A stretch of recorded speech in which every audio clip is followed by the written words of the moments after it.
క్రీస్తునాథుని యందు ప్రియమైనటువంటి సహోదరి సహోదరులారా, ఈరోజు మొదటి పట్టణము నాకు చాలా ఇష్టమైనటువంటి వాక్యము.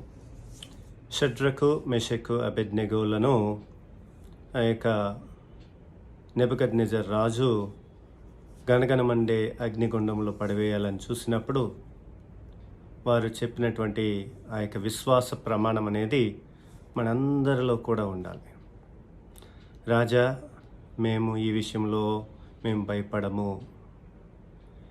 ఈ గనగనమండు అగ్నిగుండం నుండి మీ బారి నుండి మా దేవుడు రక్షించును. తర్వాత మాట చాలా ముఖ్యమైనది.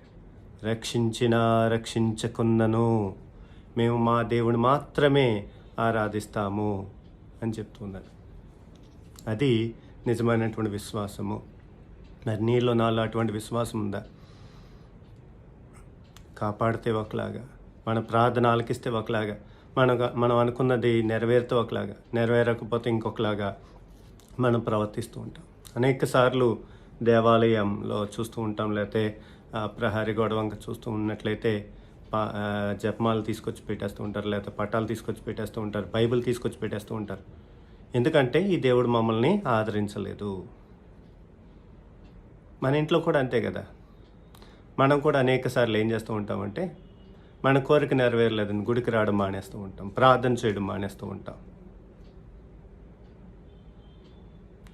ఒక్కొక్కసారి దేవుడు ఆలస్యం చేస్తూ ఉంటాడు.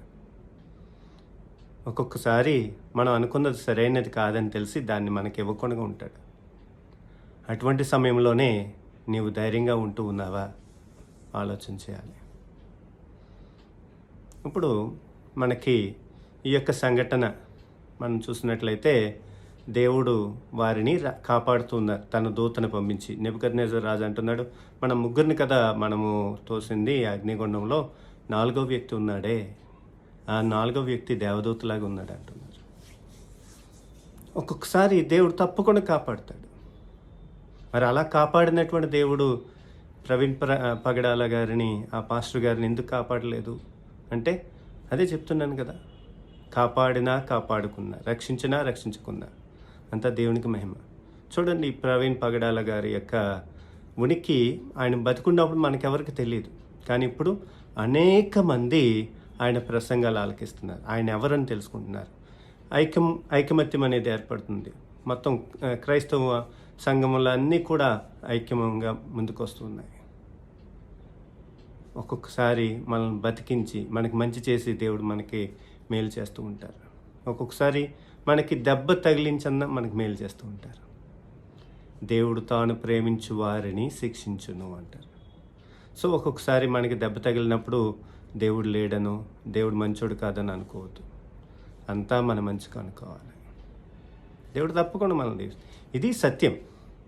ఏది ఏమైనప్పటికీ దేవుడు మన మేలునే కోరుతారు, మన రక్షణే కోరుతారు అన్నది సత్యం. ఈ సత్యాన్ని తెలుసుకున్నవాడు స్వతంత్రులుగా జీవిస్తారన్నదే ఈరోజు సువిశేషం. నీకు దెబ్బ తగిలిందా, దేవా నీ చిత్తం అనుకోవాలి. నీకు మంచి జరిగిందా, దేవా నీ చిత్తం అనుకోవాలి. అంత దేవుని చిత్తమే.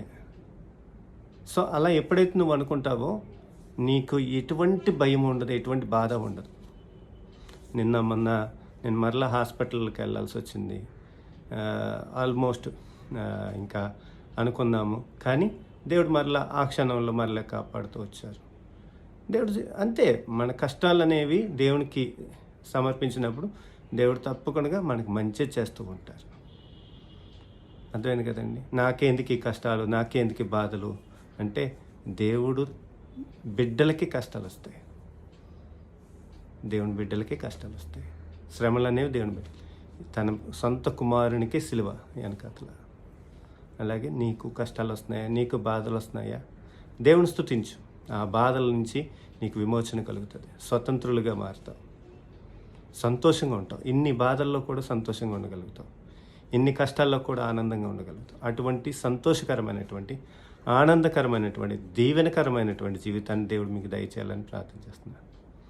ఒకటే గుర్తుపెట్టుకోండి, మనం సత్యాన్నే మనం అనుసరించాలి, అబద్ధాన్ని కాదు, ప్రగల్భాలను కాదు, పైన ఒకలాగా లోపల ఒకలాగా కాదు. ఎప్పుడు కూడా సత్య సువార్తికులుగా, ఆత్మయందును సత్యమందును ఆరాధించే షడ్రకు మెషక బెద్నేలుగా మనం కూడా మారడానికి ప్రయత్నం చేద్దాం. దేవుడు మిమ్మల్ని దీవించిన గాక. God bless you.